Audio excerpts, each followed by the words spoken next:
ZK tech hasn't been around for long. It's very early. And as it keeps improving and latency keeps reducing, we're going to see it get better and better. FHE, right? Fully homomorphic encryption. It's also relatively new and it's been quite slow, but it's getting much better. MPC stuff, for some reason, wasn't adopted too much, but now as you see more and more teams adopt it, people feel safer with it. And then I think the most important part is going to be what I said about regulation, right? Like people were scared of going to jail for even launching tokens, yet alone writing privacy code. And there's people still in jail for this. And so those three things, once they change, I think this meta is drastically undervalued in terms of attention and its impact on the future of the entire industry. Hi, everyone. Welcome to Fully Diluted. I'm your host, Dylan Bane, with the Enterprise Research team. Today, we're joined by the one and only Mert, along with Matt and Yusuf on Protocol Services. Today, we're talking privacy, Zcash, what's going on in the markets there. And we have the number one advocate in the space right now, Mert, to tell us all about it. So yeah, without further ado, Mert, it would be great if you could just give a quick intro, and then we'll get right into privacy. Well, thanks for having me. As far as intros go, I'm Mert. I'm the CEO of a company called Helius, where we build trading infrastructure, data infrastructure for Solana. We are the biggest provider there, the biggest validator there as well. And I'm known for running that company, but also posting a lot on Twitter about all sorts of crypto things, and especially recently, Zcash. Awesome. Yeah. So we see Zcash up multiple hundreds of percentage points. What's going on? Why is it up? Why do people care about privacy? It's always sort of hard to retroactively analyze these things, and people will overfit certain narratives and rationalize. I think the reality of it is that me and a few other people started talking about it, which got some attention, which then got people to play around, and they noticed with several new upgrades, such as the new Zcash wallet, which gives you a much better UX for privacy, combined with things like maybe the surveillance regime in Europe, combined with things like, the markets being over-indexed on extremely weird shit coins, and maybe a bit like pulled from privacy ideals, crypto cypherpunk ideals. And then, at the time when I started talking about it, it was at like 600 million market cap, which is like pathetically low compared to, it was out of the 100. And like still, it is below many interesting coins that don't necessarily do much. And so like you take all these things, and some people, on Twitter will be like, oh, I agree with this. And then they'll get some attention to it. But then interestingly, there's people who also hate it. So like some certain Bitcoin people, and certain competitive people, et cetera, also hate it. And so they talk about it, which brings attention to it. And so then what they don't understand is that, attention to privacy is just a net good thing, right? And we also, obviously bridged over ZEC to Solana. Near intents have made it such that people from all ecosystems can kind of unite in like actually testing out how some of this stuff works, what is a shielded asset, et cetera. And you combine all those things, and I think you have basically some resemblance of an answer. But, it's these things, it's chicken and egg, and it's hard to retrofit what happened exactly. Yeah, that makes sense. I think obviously always hard to explain what the driving factor is. So just looking at the privacy landscape, so we have Zcash, we have a few other coins, projects. What do you think is really the crux of privacy? Like what matters most in crypto for enabling, private transactions on chain? Yes. So it's like any other product or startup even, which is to say you need to find a gap in the market that exists and then work backwards to design a solution that works. And depending on which gap you're going after, the solution is going to look different. So for example, with Zcash, the simplest conceptual way to understand this is that it's secret Bitcoin. It's encrypted Bitcoin. It has the same tokenomics. You have forum posts of Satoshi and Hal Finney saying things like, if we knew how to add ZK proofs to Bitcoin, it would make it a better Bitcoin. But this is 2010 and they didn't have the tech. And since then, the tech has been made. And so it's like basically just a private version of Bitcoin. That's a good enough way to conceptualize it. Now, a store of value, though, is not the only thing in crypto that's useful, with things like stable coins, for example, if I want to go to a grocery store and, there's a Genius Act and all stables are increasing in supply and growth, and I don't have a good way of opting into privacy or opting out of transparency, then people can use those transactions to link all sorts of different things they shouldn't have access to about me. And so there's things like Pay, which does private stable payments via their card. There are things like Privacy Cash, Tornado Cash, obviously, which are more for the native ecosystems of Sol and ETH, where you can send the native asset privately. There's things like Encipher, Archeum, Vanish, and there's quite a few more actually that I'm blanking on, where you can, do private swaps, right? Instead of trading on Jupiter, they'll use like Jupiter or Deflo's APIs to actually make your swaps private. There's even things like Silhouette on Hyperliquid, where they'll make liquid trading private so that the funds that are trading these things leak as little information as possible and get wrecked due to like adverse selection. We all know what happened with like the James Wynn situation, right? So like that's like one example, and then like it's really popping up in all sorts of different ways, right? Like some people might have seen like the new rise of prop AMMs on Solana, and it's like privacy isn't the reason they succeed. Like it's just kind of a different active liquidity model as of a passive one. But they make very heavy use of like concealing their information such that they don't get picked off and stuff. And like it's kind of when you're talking about privacy, that's just the fundamental unit, the atomic unit, which is like what is the information leakage here, right? And so and then Ethereum, right? Finally, we'll touch on that, which is like Ethereum Foundation has announced like 2 lead heads for privacy for the Ethereum Foundation, as well as all these different protocols on Ethereum kind of really trying to use this narrative to push their systems forward. And like, I didn't mention this before, but one of the interesting things about this is that this is kind of insane timing because like who's president right now, right? It's Trump. And we know that the admin is friendly towards crypto. We know that the SEC chair the SEC chair or commissioner, Hester Pierce, basically wrote a big piece on privacy 3 days ago, like very recently, about how we have to guard zealously people's right to privacy. Paul Atkins said we have to move all markets on chain. Trump is launching coins. And it's like while we're legalizing all these different good aspects of crypto, as well as some bad ones, to be completely honest, we should also legalize a core property of blockchains, which is that they have to use cryptography to give users choice in what they disclose and what they don't disclose on chain, right? Privacy, right? There's people in jail for writing privacy code, but not for launching scams. That seems like a pretty big problem that we need to correct. I think that makes a lot of sense. And I guess one question I have based on that, Mert, is do you think this privacy meta has legs? Is this a cyclical rotation or is this the start of a more structural shift within crypto? It's a good question.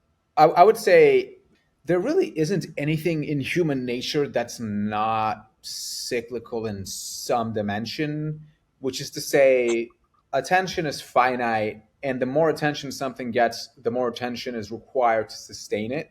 And so you have to keep overcoming and renewing forced to overcome the inertia. And so at some point, there's a point in the S curve where there's saturation. And roughly the same thing will happen here. But the important thing is that the floor for where it drops in terms of attention will be much higher than it was before. And so you get a few of these going. And your new normal, the new default, ends up being much better than before, right? So like one way to think of this is like speculation in crypto. It's come in cycles in that, at first there were Bitcoin forks, Ethereum, ICOs, NFTs, shitcoins, and then maybe now it's going to be more privacy. And then maybe there's other stuff coming, but like it's always kind of going to exist.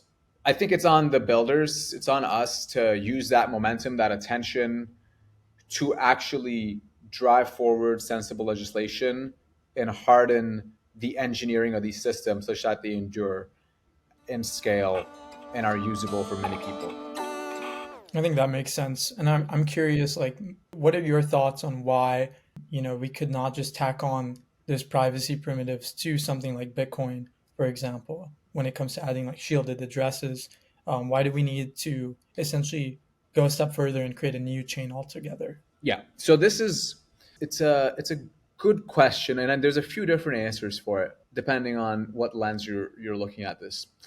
One is that the Bitcoin people are obviously relatively resistant to most types of changes on the core protocol, as you can see with the recent infighting of relatively minor changes. And like there's some benefit to that in that you don't want changes to something that's holding that much value or changing policy, right? And then so that's like one aspect of it. But then another is going to be privacy is not, in my view, something that can be bolted on. It's kind of like it's actually quite similar to, in my view, Ethereum versus Solana, which is to say you can't just design for scale after the fact, after you neglected the physics of the situation, right? Because then what happens is you offload certain things to L2s, but then the L2s at some point need to come back into reality with the L1. And that's kind of what you saw happen with Ethereum.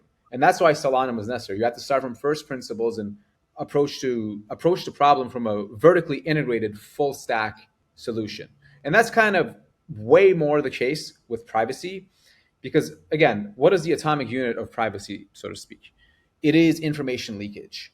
And unless you design and the way a leak works, right? Obviously, if you conceptualize it, if you have like a pipe going from direction left to right or something, it'll always flow out no matter how strong the pipe is, because you have to just minimize the leaks. And so with privacy, that's the case, right? Like, for example, if you have, let's say, a shielded pool on Solana, which there is, by the way, it's like then you start thinking to yourself, okay, what are the validatory incentives to not censor this for Solana? What even are the wallets doing? How much metadata are the wallets collecting? Because remember, Phantom is a consumer company. They don't necessarily give a shit about privacy that much. They're going to leak a lot of metadata. The DEXs will leak a lot of metadata. The RPCs will leak metadata. Versus if you go to something like Zcash, the wallets and the RPCs route stuff through like Tor, like super opposite of what an IBRL approach to blockchain would be. But like it's like unless you are designing with leaks minimized from the bottom up, the leaks kind of add up. And there's like all sorts of different ways this can manifest, going from like practical every day to like super impractical today, but will be very real in a few years. So for example, one is discussion of like Monero, right? Which is to say, with Monero, what you're basically doing is, and not just Monero, but all sorts of different mixer systems, is you're introducing probabilistic decoys to the process. So it's like that game where I don't know if you've seen it, where there's like 3 cups and then there's a ball in one of them and then you move them around. With Monero, it's basically that game, but it's 16 cups, right? So like the set is that. And then you just keep doing that each transaction. And so you're obfuscating what's happening. But like you can imagine as computers get stronger, and by the way, this is already possible, and especially as like, let's say, in 10 years, quantum computers arise, you'll actually be able to decrypt or not decrypt, but de-anonymize the entire history of that chain of events. Versus with something like Zcash, there is no obfuscation. It is a pure encryption. It's like if the ball just didn't exist at all, right? And so like these design choices of like starting from first principles and working up to minimize information leakage really add up, because it just takes one leak to compromise that privacy. That makes sense. And I think that's a really good analogy with the cups and using that as a proxy for probabilistic privacy.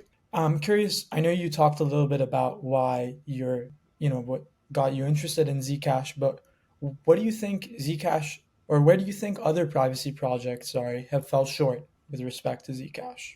Well, I think a lot of them have done well. I think privacy overall has this, so to say, edgelord kind of appeal to people, where it's like cooler to talk about it than to make it usable. And like, there's certain reasons for why that's the case. Like if you make money on privacy, for example, as a product thinker, then you're going to be looked at weirdly. So like, it's like you're fighting against a lot of different things that make it such that the system isn't designed for adoption in some sense.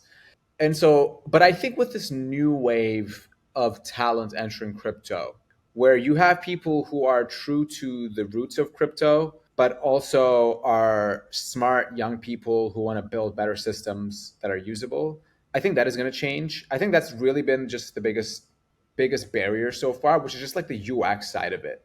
Like you can't just, it's kind of like the Ethereum thing where it's like, hey, use these transactions because they're more secure, but it's $50. People are just not going to do that, right? You need to design with the user in mind. And it requires a lot of people to give a lot of shit, basically. They need to care a lot for that to happen. And like again, I mentioned this earlier, one of the big reasons why Zcash is seeing this moment right now is that people are actually able to use this new Zashi wallet to like have some fun. They're like sending each other private messages and shielding stuff and like tipping each other. Like it's actually people are like, wait a minute, this is not because if people remember, a few years ago, Zcash wallets were literally impossible to use. You could not use them, and so making it such that privacy adoption has these product minded people now at the helm, I think is going to be a big push. And then in terms of like where people have come short, I think most of it has been a tech problem as well. Like, ZK tech hasn't been around for long. It's very early. And as it keeps improving and latency keeps reducing, we're going to see it get better and better. FHE, right? Fully homomorphic encryption. It's also relatively new and it's been quite slow, but it's getting much better. MPC stuff, for some reason, wasn't adopted too much, but now as you see more and more teams adopt it, people feel safer with it. And so like those core primitives are relatively new as well. And then I think the most important part is going to be what I said about regulation, right? Like people were scared of going to jail for even launching tokens, yet alone writing privacy code. And there's people still in jail for this. And so those three things, once they change, I think this meta is drastically undervalued in terms of attention and its impact on the future of the entire industry. Yeah, I think you mentioned that we have a more pro-crypto administration in place in the U.S. and regulations look more favorable. I think there's still like a fairly considerable risk on that front. How do you think projects should think about building around those risks, and how likely are there to be further threats down the road?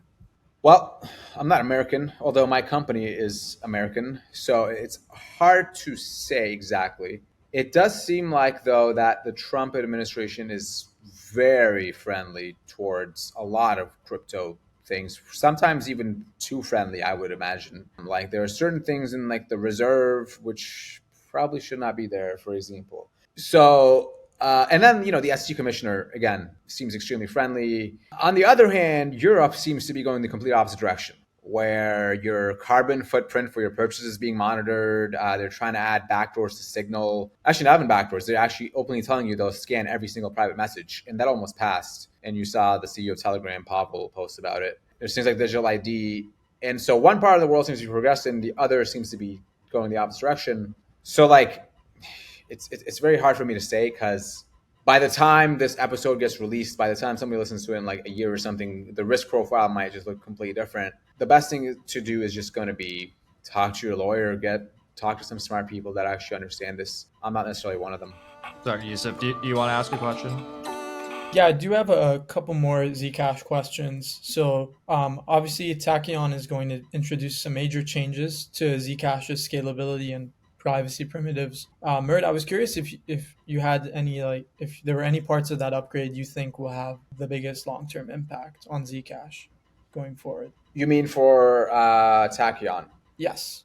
Like, is there any component to that roadmap that you think we should be prioritizing, or will drive a lot more adoption on Zcash? Right. Well, it'll certainly help with state growth, right? And it's going to set up the foundations for scaling. Like currently, there's a bunch of pretty absurd design choices which like had to be made at that time. But so this is actually how I got involved with the project. The author Sean Bowe, who's like really one of the pioneers of ZK in some sense in production for the entire industry. I was approached by some Zcash friends. And at the time, they weren't even Zcash friends; they were just people I knew to like weigh in on the scalability aspects of some of the new things they're considering. Like that's why they actually reached out to me, and I took a look. And like, there's some certain things that are just like a little bizarre. Like for example, you need to actually manually brute decode everything or try to decode every single note in the set until one of them actually matches. And so there's like a lot of wasted compute and all these different things. But I think first it's going to be, I think like the most impactful part of it is that one,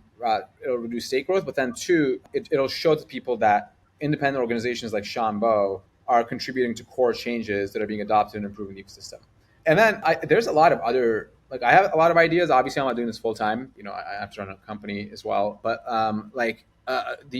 there's a few. So for example, fee markets I think are important to add to Zcash, which is to say like it can be prone to a lot of different spam vectors today if everything pays the same fee and like the miners don't have a prioritization mechanism. And actually, you might have seen on Twitter where I was asking Tolly, like, how would you go about scaling POW here? And he basically said, like, maybe you can use batching or something. And like, Tolly is the GCR of scaling in some sense, in my view. So there's that. One of the bigger problems today is the hash distribution, right? Where professional mining corps like via BTC have a bit more. It's actually been reducing as the price has gone up, because as the price goes up, it becomes more competitive, and people are buying. And I actually tried to buy, and like, you couldn't even get enough. There's like a insane shortage of the stuff. So that also is like a big technical upgrade that I'm looking forward to, which is like just more miners, more interest bottoms up to make competition stronger and harden the system in terms of decentralization and censorship resistance. And then there's going to be like a few final things on, okay, how do you actually scale a proof of work, right? Like, I understand like Bitcoin people don't necessarily like to scale the L1 too much, but it's like, I'm not sure it's a good idea to replicate everything they did. Clearly tokenomics work, but like, if people actually need to spend private money, is it okay to have a minute block times? Like, can you actually even do something a bit shittier, but like still functional, like Ethereum's previous proof of work model? Like, there are things to explore there that I haven't looked into in depth, but hopefully other smart people will join me in basically helping provide some thoughts on how to push this stuff forward. Yeah, I know there's been talks about potentially migrating the consent or like shifting towards proof of stake consensus from proof of work, which I'm sure will introduce some like philosophical tension within the community. And I know this is being discussed today. Do you have any thoughts on shifting towards proof of stake or staying proof of work? Yeah, so the proposal you're referring to is called Crosslink, being worked on by Shielded Labs. It's not necessarily a change to proof of stake, but it's a hybrid model where proof of work is still how you mine the blocks, but proof of stake is how you finalize them. And so you're adding a finality layer, so to speak. I think it's a bad idea, and I think the implementation is even worse today. So I don't see how that passes unless there's some big upgrades. I think you need to. There's two things here. One is like, you need to, when you're designing a system, you need to just make rational choices about risk. And like, the reality is that Bitcoin is securing trillions in value while using that consensus, and it's done fine. It's like, it's not something that's completely broken. And so like, why would we introduce new risk into a thing that we know is not completely broken, right? It's like, is there a better time? Is there a better thing to spend time on? Is it worth the opportunity cost? Because we don't have infinite time. The other is that with a privacy system, especially, the more moving pieces you introduce, the more attack surface increases. And the more attack surface increases, the more privacy is at risk. And so it's unclear to me what exactly you're gaining from this, other than kind of a new finality time, which I feel like you can do with different proof of work models anyway. So I'm personally not a fan, and assuming token holder voting is live before then, and I think it will be, I would vote against it. Yeah, I wanted to ask more on the application front. Are there any apps that you would want to see built on Zcash or other privacy related apps on other chains, just in general? I certainly would want wallets on other systems, on other chains, to be more privacy focused, like at least one. I don't necessarily like leaking metadata, like smart things like it's just spinning up a new hot wallet for me every time I do something. And maybe it has like a built-in shielded pool, and just basic things like this that are not super difficult, but make the choice for the user to be more private. I also don't want all of my swaps being public, especially like if I'm making markets or like any sort of thing on Solana where I'm about to place a trade in size. I don't want people seeing that and picking me off, right? And there's a ways to hide against this, but like, that infrastructure needs to evolve if internet capital markets are actually able to take on TradFi markets. Like, TradFi markets are more private for somehow, right? Even though the word crypto is derived from the Greek word for hidden secret, right? Like, there's some interesting irony there. As far as Zcash goes, I don't necessarily care too much about applications on top of it, other than a good wallet experience. I think once the asset becomes valuable enough, people will try to extend it via L2s in a trust minimized way, or via trust minimized bridges to other ecosystems. For example, we just brought Zec over to Solana via Near, and you're able to get better fills, or at least comparable fills, to something like Binance with 1/10 the liquidity. Yeah, kind of switching topics a little bit, going over to like more your day job, more in the ecosystem that I'm aligned with Solana. Talk about that process with like getting Zcash over on Solana and like, is it shielded? Am I private? Like, obviously, I have the public wallet on Solana when I'm holding that Zcash. So, like, what are the differences between holding Zcash on maybe your Phantom or the Zcash wallet that you're referencing? And like, how tough was that process? Are we going to see that come with like a lot of other assets as like obviously the prop AMMs have increased the like spot market dominance that Solana has today? It's a good question. As far as process, the process was a little difficult because there's a few bridging options and they have different trust assumptions. But basically, Near already had this omni bridge between ZEC and Near, and then Near and Solana. So it's in a sort double bridged. Now, that being said, once that asset ZEC is on Solana, you don't have the privacy benefits. Okay, it's completely, you have lost the privacy benefits. Now you can bridge it back and deposit in the shielded pool, and then exercise some good OPSEC and timing, and then you get the privacy back. But while you're on Solana, obviously you're not going to have the same privacy as the private blockchain. So on Solana, it's just if you want to hold the asset, if you want to use it in DeFi, if you want to maybe you don't want to buy it on Binance, but you want to buy it on Solana and then bridge it over and then withdraw it to a shielded wallet, right? Something like that. That's really the main use, I would say. The process, it is interesting because, we price some liquidity on Radium, a good amount actually, like 7 million or something. But like these prop AMMs like Humidify, with like not much inventory, quite a bit less actually, are able to give pretty good fills on good sized swaps, like 5 figures, without much slippage and the price moving away from you and without getting picked off. So like that is super promising because like that's what needs to happen for Solana to actually compete with exchanges, right? And then I think one of the big weak part on Solana today, and this is something I might try to solve, is the quality of assets and specifically the speed of those assets being listed. And what I mean by that is like it took a year or something for hype to be on Solana to the point where I had to bridge to hype myself to be able to trade the asset. It's like if Solana is to compete with Coinbase and Binance and Kraken or Robinhood, that can't be the case. Like obviously, like I understand there's shitcoins on the chain, but like come on, we need to trade other stuff. We need to trade stocks, gold, uranium, whatever. Any asset that I deem important, I should be able to get access to because it's the internet's market. And so we're going to do some work to really speed up that process and really reduce the time between like idea to execution in terms of new assets on chain. And then, of course, that's going to need to come with, there's not just spot, but also perps.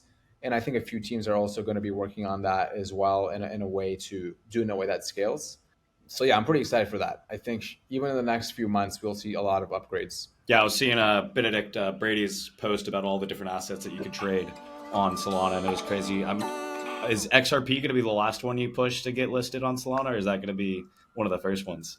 Honestly, I don't even know how that one works. Like I wasn't aware that blockchain works, but we'll try to get as many good ones as possible, or at least the ones that retail has some demand for. And yeah, Brady is or Benedict is very thoughtful when it comes to this sort of stuff. So if he's saying like we need such and such listed, he should be listened to. Yeah, no, I was surprised when I'm looking at like Paxos Gold even is like a wrapped asset on Solana right now and not a ton of liquidity over there. Yes. And so that's a big one, just getting gold. Exactly. Getting the expanding all the X stocks and just regular equities on chain is going to be huge. Before I ask you about Percolator and the perp stuff at the end, what's the current state of Solana privacy? I know we had like Umbra just go through the MetaDAO, the governor or the ownership coin launch built on Archeum. There's also like the confidential transfers that hasn't really taken off in Token 22. So like, what's the current state of Solana privacy, and then like what are you excited for like to be built out and everything you guys are working on behind the scenes? Yeah, well, confidential transfers is actually disabled, I believe, because it had a few 0 days with the ZK work, but like it wasn't being used much anyway.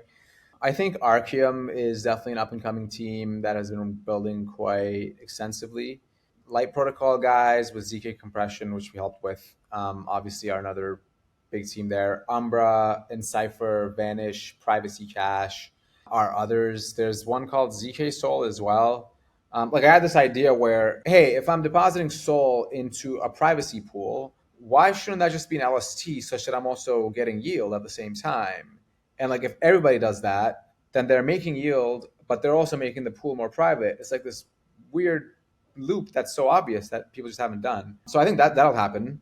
And I'm thinking of calling it ZSOL, and perhaps I can fund some privacy work or something. I think, and then I mean, look, the big hackathon, the Coliseum hackathon, this time it's called Cypherpunk, right? So I think there's going to be a lot of interesting projects that come from that, like even decentralized VPN work, not even like DeepIn. So I think the state of privacy on Solana, I think it's newer to Solana.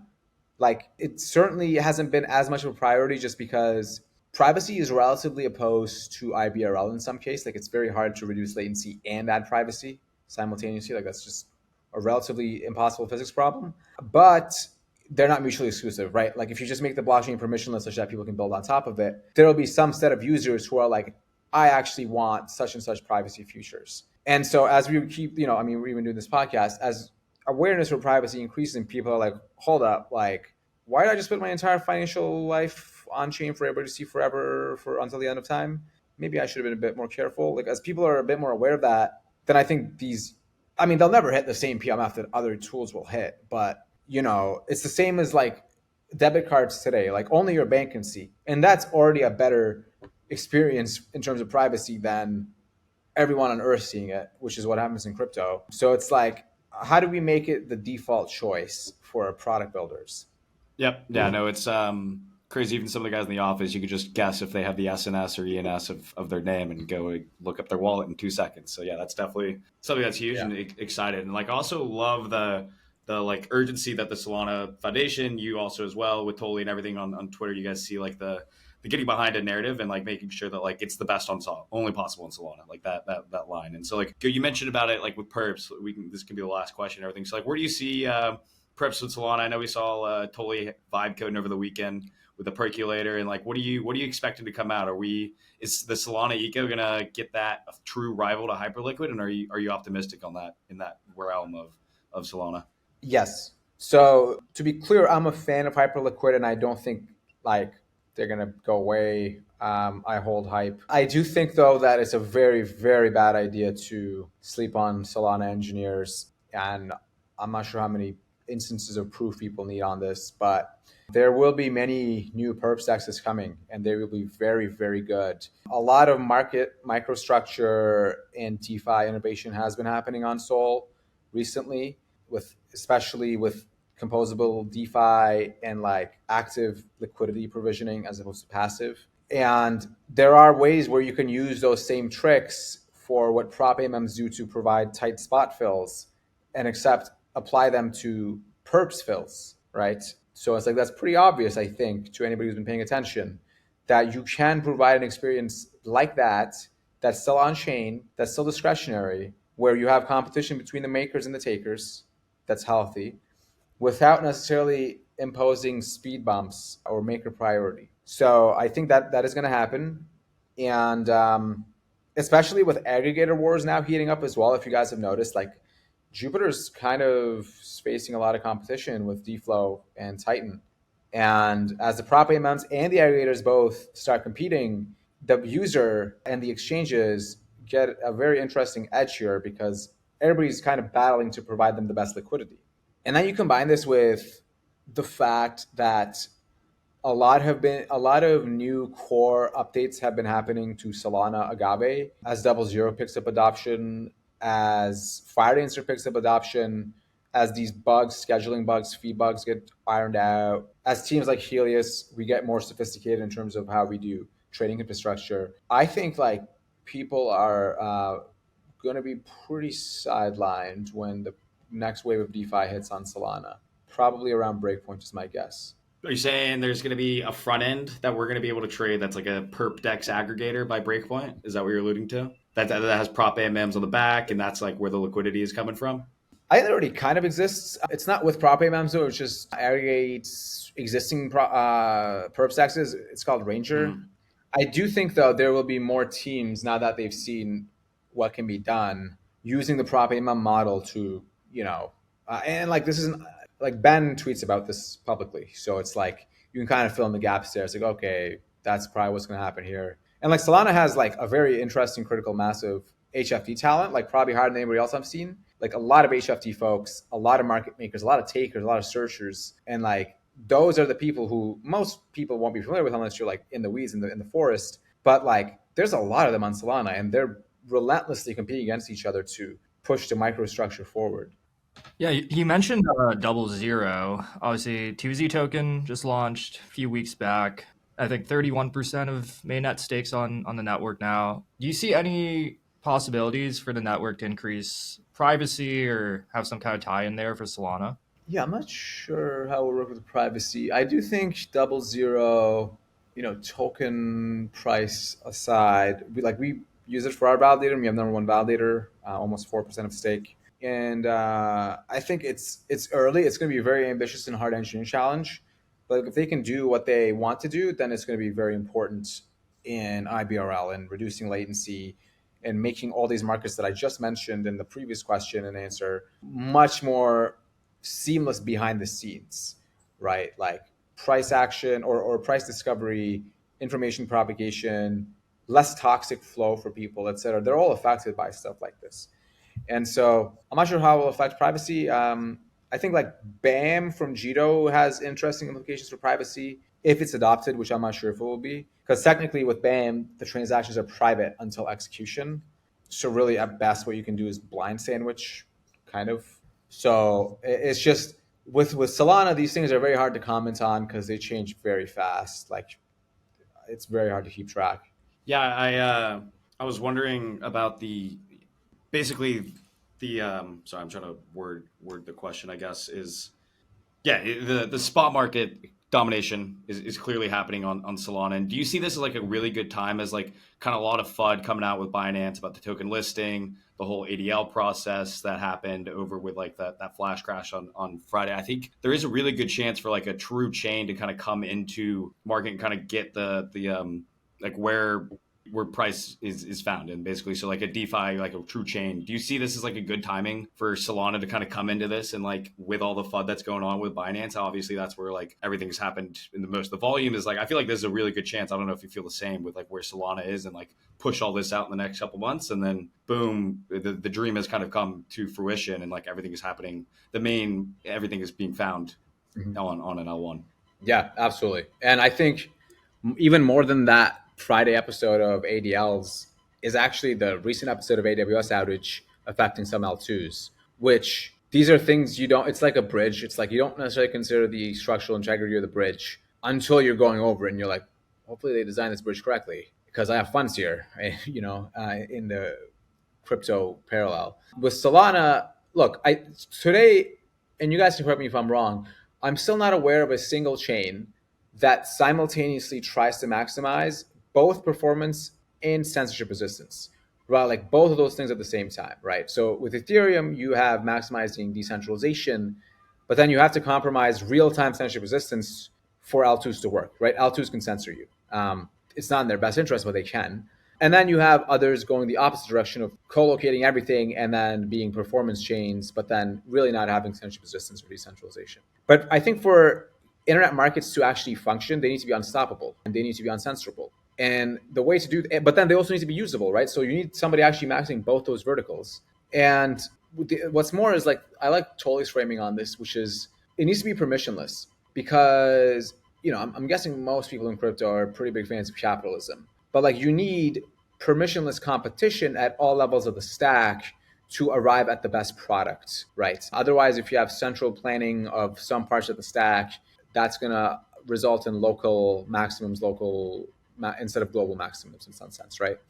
So I think the last or not the last, but like the immediate problem is like, how do we list better assets, right? Like as a builder, as an app developer, I should be able to spin up a competitor to Robinhood and Coinbase by simply plugging into Solana and using that as my liquidity backbone. And that's it. I can now compete with Robinhood. That's it. The liquidity is there. The market structure is there. The infrastructure is there.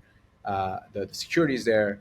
And that's it, right? So in terms of timing, I mean, it's always the right timing as far as I'm aware. But like now, especially when I think a few chains are having technical issues, so to say, or token issues, I think Solana heading into Breakpoint, getting all these institutional catalysts, shipping actual technical upgrades, and having physics behind it is going to be in the best spot. And, that's why I work on it. Yeah, I got to run real quick, but I be remiss as not say anything. Just want to glad you're also focusing on the day job with the Solana and everything, and making sure the IBRL vision happens, and also thankful for everything you're doing with privacy and Solana. And then also, I know you've been posting about hiring some few people. So for the listeners, if you're a smart HFT quant or anything, and anything excited that Mert said, definitely reach out to him on Twitter and in his DMs. I know he's Helius, great team to work for. So, but I'll let Yusuf and Dylan wrap it up. But thanks, Mert, for being on for this. All right, see you guys. Of course. Thank you. Thanks, Matt. Yeah, I did want to ask if Helius has any plans to support developer infrastructure on Zcash, or you'll continue to be focused on Solana going forward. It'll just be Solana. Helius, our core competency as a team is not necessarily private systems. That's more of a personal thing for me. So I have no plans today. I think the mission of internet capital markets is difficult enough that we need all the focus we can get. That's fair enough. And then I guess more of a fun question for you, Mert. If I were to fast forward 5 years, what would the leaderboard of top 3 tokens look like? Did you say 5 years? Yeah. Bitcoin, Solana. Oh, and a third one. That's very interesting. 5 years. So that would be 2030. Yep. Nearing 2031. Definitely Bitcoin and Solana 1, 2. Wow, 3 is so hard. Look, if you're to tell me 20 years, then I'm going to say Bitcoin, Solana, Zec. If you're telling me 5 years, that's hard because path dependency and stuff. I would say, are stables an answer? Because I'm going to guess it'll be another major stable as well. I feel like no stable. Has to Stable? Yeah, no stability. Wow, interesting. Honestly, I have no idea. I think, let's say Ethereum. Okay, that's fair. Awesome. Okay. Well, that's a good top 3 for sure. Do you have any other questions, Yusuf? I'm all set on my end. Is there anything else you'd like to cover, Mert? Nope. Just as Matt said, I am hiring designers, engineers, and quants. So if you want to build some internet capital markets, some market structure, and the machinery of freedom and capitalism, shoot me a message. Awesome. And for listeners, where do you think is the best place to learn more about privacy, just like resource-wise? Oh, probably Twitter. Just engage with some privacy posts and see what you can get from there. And then eventually graduate to thinking for yourself by reading papers and math and make use of AI. But just make sure you don't listen to people who have zero technical knowledge but have a lot of bags. Yeah, makes sense. Thanks so much for coming on, Mert. It's been a pleasure having you on. Go follow Mert, Helius, Zcash on Twitter. I don't know if Zcash has a Twitter account, but I'm assuming they do. And yeah, thanks for coming on. Thanks for having me. Thanks, Mert. Great talking to you.